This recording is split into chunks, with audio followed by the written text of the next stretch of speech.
Hi, welcome to the Market Alert for Friday, the 29th of May 2015. And in the 5-minute chart, you can see yesterday a very, very narrow trading range, with the market just trading above and below the 18,000 and 18,100 level from what I can actually see here. Yes, it's the 18,100 level. Trading above, trading below, and you can see that pattern repeated all the way throughout the session until we got to around 1925. We see the market breaking through and then a bit of an up move there. But as I warned in yesterday's market alert, also in the email I sent out, that if you get money in the first trade or the first couple of trades, then forget the rest of the day, because of the way the market is trading at the moment. There is no activity after the first hour at the moment. Of course, this will change at some point, but at the moment, and that's been the case for a while now, the market being reasonably volatile in the first hour, although it had to be quick to get the 20 points on this down move yesterday, and the same in this second one here. And then the market trading back and then becoming quiet. But by this time you will have had a clue that the market was going to be quiet because of the narrowness of the first hour. The market's quiet in the first hour. Given the current circumstances, then the market's likely to remain sideways for the duration, which it did.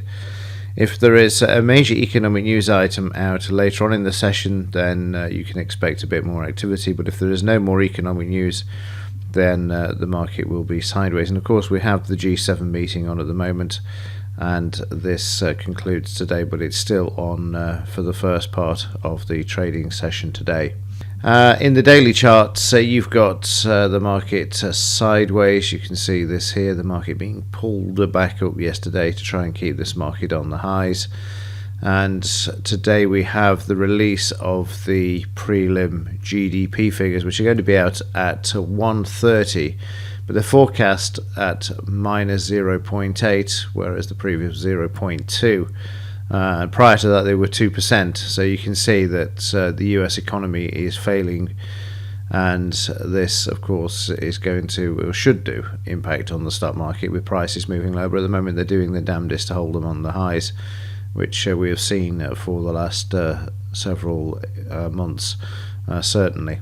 And then finally, in the implied volatility, 11:55 for Wednesday. We'll just refresh the chart, see what we get for Thursday, 11:56. So you can see how quiet it is. Very modest change there in the implied volatility, and still showing a sideways move for this too. So again, today, just heed the warning. G7 meeting still on. We've got the preliminary GDP figures out at 1:30, forecast to be slightly lower. Anything worse than minus 0.8, we'll see initial activity in the pre-market session as well. But after that, there's nothing for the market. It's Friday, so again, any trades in the first hour or so and you take profits, then it's best just to stand aside, unless of course something is released from the final day of the G7 that moves the market, but we'll have to wait and see that. We can't predict that. Right, that's it for me for today. I will see you in Monday's edition of the Market Alert. Let's hope this market breaks out of this malaise so we can get some decent volatility and some decent trends. Right, that's it from me. Thanks for watching. I will see you in the next one.